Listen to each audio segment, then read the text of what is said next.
CBI के सामने पेशी के बीच सोमवार को दिल्ली विधानसभा का विशेष सत्र बुलाया गया। केजरीवाल ने बीजेपी पर बोला हमला। सीबीआई के समन पर सीएम केजरीवाल बोले, सारा काम छोड़कर हमारे पीछे लगी है सीबीआई, एजेंसियों को अब तक जांच में कुछ नहीं मिला। अरविंद केजरीवाल ने कहा, अगर मैं बेईमान तो दुनिया में कोई भी ईमानदार नहीं, जबरन फंसाने की हो रही है साजिश। सीबीआई ईडी ने झूठ बोलकर सिसोदिया को फंसाया, अब टॉर्चर करके मेरा नाम लेने पर बना रही है दबाव, केजरीवाल का बयान। केजरीवाल ने बीजेपी से पूछा, अगर 100 करोड़ रिश्वत ली तो पैसा कहां है? सिसोदिया के घर पर रेड में एजेंसियों को कुछ नहीं मिला। आए वो 100 करोड़ रुपया सब इतनी 400 से ज्यादा रेड हो चुकी हैं। मनीष सिसोदिया जी के घर पे रेड हो गई, इतने सारे दूसरे लोग, वो पैसा मिल है कहां? ऐसे ही कोई कुछ भी खड़ा होके कह देगा और गिरफ्तार कर लोगे। 100 करोड़ रुपए दिए, 100 करोड़ रुपए दिए, गोवा चुन, अरे कहां है सबूत? कोई सबूत नहीं। केजरीवाल के आरोपों पर सीबीआई का बयान, कहा सबूतों के आधार पर हो रही है जांच, सबूतों पर सवाल उठाने हैं तो कोर्ट में जाएं। सीबीआई समन के बाद अरविंद केजरीवाल ने कांग्रेस अध्यक्ष खड़गे से फोन पर बात की, विपक्षी एकता को लेकर हुई चर्चा। बीजेपी का पलटवार, पूरी तरह भ्रष्टाचार में डूबी है आप, शराब घोटाले के सरगना है केजरीवाल। बीजेपी प्रवक्ता गौरव भाटिया बोले, सीबीआई पेशी में कल केजरीवाल नाटक करेंगे, केजरीवाल डर से कांप रहे हैं। बीजेपी ने केजरीवाल से पूछा सवाल, शराब ठेकेदारों से रिश्ता बताएं केजरीवाल, कट्टर ईमानदार बेईमान साबित हो रहे हैं। किंगपिन अगर कोई है तो वो आप ही हैं कि पार्टी जहां पत्ता भी नहीं हिलता आपसे बिना पूछे।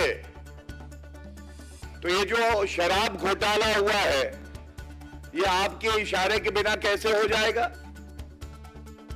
केजरीवाल पर कपिल मिश्रा का तंज, बोले 1 घंटे के लिए अपना घर जनता और मीडिया के लिए खोले, ईमानदारी के झूठ के चिथड़े उड़ जाएंगे। केजरीवाल के समर्थन में संजय राउत का बयान, गिरोह चला रही है सरकार, एनसीपी को तोड़ने की भी की जा रही है कोशिश। केजरीवाल को मिला राज्यसभा सांसद कपिल सिब्बल का साथ, 1 साल से हो रहा है एजेंसियों का दुरुपयोग, सभी विपक्षी पार्टियों को अन्याय के खिलाफ उठानी चाहिए आवाज। अमित शाह के 300 सीट के दावे पर कपिल सिब्बल का निशाना, बीजेपी चाहती है विपक्ष मुक्त भारत। मंत्री जेल चले गए और दुनिया को ज्ञान बांट रहे हैं केजरीवाल, केंद्रीय मंत्री अनुराग ठाकुर का बयान। केजरीवाल के समर्थन में आए नीतीश कुमार, उन्होंने अपने इलाके में काफी काम किया है, समय आने पर अपना जवाब देंगे। नीतीश कुमार ने अपने समर्थन में नारे लगाने वाले जेडीयू कार्यकर्ताओं को रोका, कहा पीएम की रेस में मैं नहीं। कर्नाटक विधानसभा चुनाव के लिए कांग्रेस की तीसरी लिस्ट जारी, 43 उम्मीदवारों के नाम का किया गया ऐलान। कर्नाटक के सीएम ने आगामी चुनाव के लिए शिंगांग विधानसभा क्षेत्र से नामांकन दाखिल किया। नामांकन दाखिल करने के बाद सीएम बसवराज का बयान, हर बार जनता ने मुझ पर भरोसा किया है और इस बार भी मुझे पूरा भरोसा मिलेगा। पूर्व पीएम एचडी देवगौड़ा का बयान, कहा 2024 के लोकसभा चुनाव में लेफ्ट पार्टियों के साथ खड़ा रहूंगा। शरद पवार की पार्टी कर्नाटका में 45 सीटों पर लड़ेगी चुनाव, प्रदेश पार्टी अध्यक्ष बोले, बीजेपी से 4 से 5 सिटिंग विधायक हमारे संपर्क में।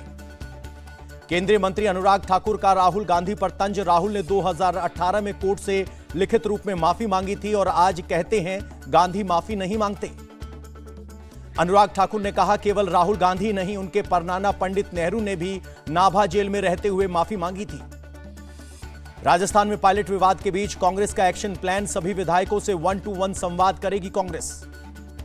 सीएम अशोक गहलोत सुखजिंदर रंधावा प्रदेश अध्यक्ष से करेंगे बात, 17 से 18 अप्रैल को होगा संवाद, पायलट के शामिल होने की संभावना कम। प्रयागराज के कसारी मसारी कब्रिस्तान में अतीक का बेटा असद हुआ सुरपुत्र खाक, सिर्फ परिवार के लोग हुए शामिल।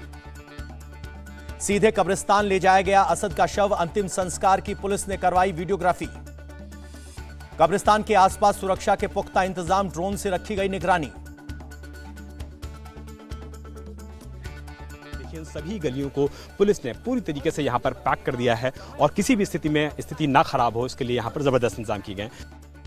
प्रयागराज में 5 बुर्के वाली महिलाओं को पुलिस ने हिरासत में लिया, पूछताछ के लिए बुलाने पर भागने की कोशिश। असद के जनाजे में शामिल ना होने पर अतीक बेहद दुखी, कहा उसने पूरे परिवार को खत्म करने के लिए हो रही है साजिश। अतीक ने पूछा कि दौरान सबूत बताया गया झूठा, कहा पहले वो मोबाइल दिखाओ जिससे जेल के अंदर से होती थी बात, फिर दूंगा सवालों के सही जवाब। अतीक की बीवी शाहिस्ता पर एक और खुलासा, गुलाम को असद का साथ ना छोड़ने का दिया था आदेश, असद को पुलिस से बचाने के लिए गल्फ कंट्री भगाने को कहा था। पासपोर्ट ना होने और सिक्योरिटी की वजह से नहीं भाग सका असद। अतीक ने शाहिस्ता से शूटर्स की मदद के लिए कई प्रदेश में गुर्गों को पैसे भिजवाने के लिए कहा था। बरेली जेल में असद की मुलाकात पर बोला अशरफ वो मेरे जिगर का टुकड़ा था, अपने चाचा से मिलने आया था। अतीक और अशरफ की निशानदेही पर कई जिलों में छापेमारी, प्रयागराज समेत कौशांबी, फतेहपुर की कई लोकेशंस पर छापा। एनकाउंटर पर सवाल उठाने वालों को यूपी के डिप्टी सीएम ब्रजेश पाठक का बयान, कहा जनता प्रदेश में कानून व्यवस्था चाहती है। यशपाल की हत्या हुई, 2 पुलिसकर्मी मारे गए, तब एक भी इनका बयान और ट्वीट नहीं आया। दुखद परिस्थिति है, प्रदेश की जनता इन्हें कभी माफ नहीं करेगी। माफिया मुख्तार अंसारी और उसके भाई अफजाल अंसारी पर सुनवाई टली, गाजीपुर कोर्ट में 29 अप्रैल को होगी अगली सुनवाई। बीजेपी विधायक कृष्णानंद राय मर्डर केस में मुख्तार और अफजाल आरोपी 15 साल पुराने केस में एक बार हो चुके हैं बरी। बीएसपी सांसद अफजाल अंसारी की सदस्यता पर लटकी है तलवार, सजा होने पर जा सकती है संसद की सदस्यता।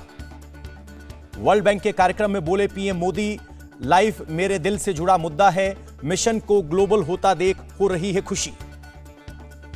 कॉन्फ्रेंस टेबल नहीं डिनर टेबल से निकलेगा जलवायु परिवर्तन का हल, दुनिया को पीएम मोदी का गुरु मंत्र।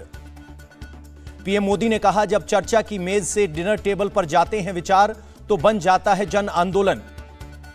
वर्ल्ड बैंक के कार्यक्रम में वित्त मंत्री निर्मला सीतारमण ने क्लाइमेट चेंज को लेकर जताई चिंता, कहा अलग अलग तरहों से हमें नुकसान पहुंचा रहा है क्लाइमेट चेंज। चेन्नई में बीच पर इंडिया रूस फ्रेंडशिप वॉकथॉन आयोजन, रूस और भारत के बीच मनाई जा रही है राजनयिक संबंधों की 76वीं वर्षगांठ। अरुणाचल प्रदेश के राज्यपाल ने भारत तिब्बत सीमा का दौरा किया, सेना का जवानों का बढ़ाया हौसला। बिहार में जातीय जनगणना का दूसरा चरण शुरू, घर घर जाकर किया जाएगा सर्वे। सऊदी एयरलाइंस के कार्गो विमान को कोलकाता हवाई अड्डे पर आपातकालीन लैंडिंग के लिए उतारा गया। विमान दोपहर 12 बजे कोलकाता हवाई अड्डे पर सुरक्षित उतरा। कल नवी मुंबई के खारघर में दत्तात्रेय नारायण अधिकारी को महाराष्ट्र भूषण से सम्मानित किया जाएगा। ओडिशा के संबलपुर में अगले आदेश तक कर्फ्यू, 48 घंटे के लिए इंटरनेट सेवा भी रहेगी बंद। बिहार के मोतिहारी में शराब पीने से 14 लोगों की संदिग्ध रूप से मौत, जांच में जुटी पुलिस। पंजाब के अमृतसर में बीएसएफ ने घुसपैठ कर रहे ड्रोन को मार गिराया, एक बैग से बरामद की 3 किलो से ज्यादा हेरोइन। दिल्ली में चुनाव आयोग के गेट के पास बनी मजार को एनडीएमसी की एंट्री एनक्रोचमेंट ड्राइव के तहत ढहाया गया। आईआईटी बॉम्बे में दर्शन सोलंकी आत्महत्या मामले में आरोपी फरमान को कोर्ट ने 29 अप्रैल तक न्यायिक हिरासत में भेजा। महाराष्ट्र के रायगढ़ में खाई में गिरी बस, 12 लोगों की मौत, 29 यात्री घायल।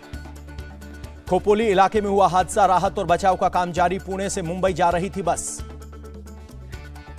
यहाँ पर जो है सड़क बनाई गई है और इसी सड़क से गुजरते हुए ये जो गाड़ी है वो यहाँ से गुजर रही थी। रात 4 बजे के दरमियान यहाँ से तेज़ रफ्तार गाड़ी यहाँ पर आती है। जिस जगह ये गाड़ी यहाँ पर पहुँची, यहाँ पर एक शार्प टर्न है और इस शार्प टर्न के ठीक बगल में यहाँ पर खाई है। ये जो खाई है यहाँ पर सेफ्टी वॉल नहीं है और सेफ्टी वॉल नहीं होने की वजह से ड्राइवर ने अगर अपना कंट्रोल खो दिया होगा, उसके बाद गाड़ी जो है उनकी ठीक नीचे यहाँ पर 300 फीट नीचे खाई में गिर गई। महाराष्ट्र के सीएम शिंदे ने किया पीड़ितों को आर्थिक सहायता का ऐलान, मृतकों के परिवारों को मिलेगी 5-5 लाख रुपए की मदद, घायलों का होगा मुफ्त इलाज। गृह मंत्री अमित शाह ने महाराष्ट्र के सीएम और डिप्टी सीएम से की बात, राहत कार्यों के बारे में ली जानकारी। लखनऊ के मोहनलालगंज में एक शख्स को पीट कर मार डाला, पड़ोस में रहने वाले 4 लोगों पर केस दर्ज, एक आरोपी को पुलिस ने हिरासत में लिया। यूपी के श्रावस्ती में पेड़ से टकराई कार, 6 लोगों की मौके पर मौत, 8 घायलों को बहराइच किया गया रेफर। कर्नाटक के तुमकुर में सड़क हादसा, NH-48 पर निजी बस से कार की टक्कर, कार में सवार 4 लोगों की मौके पर मौत। तुमकुर में हिरोली के पास हुआ हादसा, तुमकुर जिला अस्पताल में मोर्चरी में रखे गए हैं शव। कोलकाता में बंगाली नववर्ष को लेकर उत्साह, आम जनता के लिए खोला गया राजभवन, राज्यपाल ने एनसीसी वॉक, साइकिल वॉरियर्स और हेरिटेज वॉक को दिखाई हरी झंडी। बंगाली नववर्ष पर राज्यपाल सीवी आनंद का बयान, युवा शक्ति से समाज में स्थापित होगी शांति और समरसता, फिर से अपना गौरव प्राप्त करेगा बंगाल। सिलीगुड़ी में बाग जतिन पार्क में लोक नृत्य के साथ मनाया गया पोइखा बैसाख त्योहार, कई लोग हुए शामिल। त्रिपुरा में भी बंगाली नववर्ष की धूम, सीएम माणिक साहा ने त्रिपुर सुंदरी मंदिर में पूजा अर्चना की। केरल के महागणपति मंदिर में मनाया गया विशु उत्सव, मंदिर में जुटी श्रद्धालुओं की भारी भीड़। महाराष्ट्र के भिवंडी में कपड़ा के शोरूम में लगी आग, फायर ब्रिगेड की मदद से बुझाई गई आग। मुंबई के चारकोप में एक मेडिकल शॉप में मारपीट, दुकान के कर्मचारी और मालिक की कुछ लोगों ने जमकर की पिटाई। रुपए के लेन देन के विवाद में लोगों ने दुकान में घुसकर की मारपीट, पुलिस केस दर्ज, पुलिस जांच में जुटी। यूपी के मथुरा में दो गुटों की जमकर हुई मारपीट, मौके पर पहुंची पुलिस, इलाके में हालात नियंत्रण में। अंबेडकर जयंती के मौके पर निकाली जा रही थी शोभा यात्रा, कुछ लोगों के शोभा यात्रा में पत्थरबाजी की। इंदौर में एक बच्चे को उसके कुछ नाबालिग दोस्त सुनसान इलाके में ले गए, कपड़े उतारकर की मारपीट। आरोपियों के खिलाफ केस दर्ज, पुलिस मामले की कर रही है जांच। महाराष्ट्र के ठाणे में कंपनी में लगी भीषण आग, धू धू कर उठी लपटें। मुजफ्फरपुर में टावर चोरी का मामला आया सामने, कंपनी के अधिकारियों ने दर्ज कराई शिकायत। पुलिस ने एफआईआर दर्ज कर मामले की जांच शुरू की, इलाके के लोगों से भी पूछताछ। आंध्र प्रदेश के विजयवाड़ा में आमू से लदी लॉरी ब्रिज के पास पलटी, लॉरी के नीचे फंसने से एक लड़के की मौत।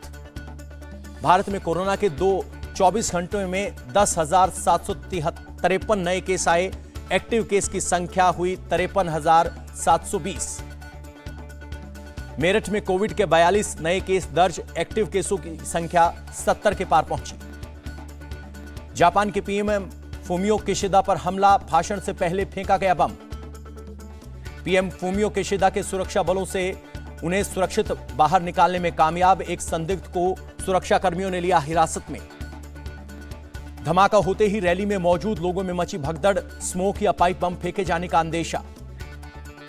विवादित पेंशन बिल को लेकर फ्रांस में प्रोटेस्ट जारी, पेरिस में पुलिस से भिड़े प्रदर्शनकारी, रिटायरमेंट की उम्र बढ़ाने को लेकर है विवाद। रूस और यूक्रेन युद्ध को लेकर अंतर्राष्ट्रीय मुद्रा और वित्तीय समिति का बयान, वॉर को बताया दुनिया भर की आर्थिक अनिश्चितता की जड़। चिली में कर्मचारियों की वर्किंग आवर्स को कम करने वाला कानून लागू, सभी कंपनियों को अगले 5 साल में काम करने के घंटे 45 से घटाकर 40 करने होंगे। ग्रीस में मनाया गया ऑर्थोडॉक्स गुड फ्राइडे, समंदर के किनारे जमकर की गई आतिशबाजी। यूरोप में वसंत ऋतु की दस्तक, नीदरलैंड्स में होंगे के हेग्स और एम्स्टर्डम में खिली धूप, खेतों में दिखा खूबसूरत नजारा। फिलीपींस और अमेरिका की सेना का संयुक्त युद्धाभ्यास, हेलीकॉप्टर से टारगेट को उड़ाने का किया गया अभ्यास। फिलीपींस और अमेरिका के संयुक्त मिलिट्री ड्रिल में 17,600 सैनिक ले रहे हैं हिस्सा, साउथ चाइना सी में लाइव फायरिंग। चौथी तिमाही में एचडीएफसी बैंक का शानदार प्रदर्शन, मुनाफे में 20% की अधिक बढ़ोतरी। एचडीएफसी बैंक ने शेयर होल्डर्स को शानदार डिविडेंड का किया ऐलान, शेयर होल्डर्स को ₹1 की फेस वैल्यू वाले हर शेयर के बदले ₹19 मिलेंगे। भारत में मक्खन व दूसरे डेयरी उत्पाद नहीं करेगा आयात, केंद्रीय मंत्री पुरुषोत्तम रूपाला ने डेयरी उत्पाद में कमी से किया इनकार। केंद्रीय मंत्री पुरुषोत्तम रूपाला ने घरेलू सेक्टर में डेयरी उत्पाद की आपूर्ति का दिया भरोसा, कहा मांग बढ़ी है लेकिन चिंता की जरूरत नहीं है। पूजा हेगड़े ने हील्स वाले बूट्स पहनकर मुंबई की सड़कों पर किया कैटवॉक, कहा जो मैं कहती हूं वही करती हूं। कैमरे के सामने इमोशनल हुई उर्वशी रौतेला, कहा आंसू भी हैं प्रार्थना। सारा अली खान ने सिडनी और मेलबर्न का वीडियो किया शेयर, स्विंग, वर्कआउट और डांस करती नजर आई। मिथुन चक्रवर्ती के बेटे की फिल्म बैड बॉय का ट्रेलर रिलीज, भावुक होकर मिथुन ने खुद को बताया बहुत बुरा पिता। मिथुन ने बताया, मैं अपने बेटे से कहता हूं अपने हिस्से की लड़ाई खुद लड़ो क्योंकि आगे बहुत स्ट्रगल है।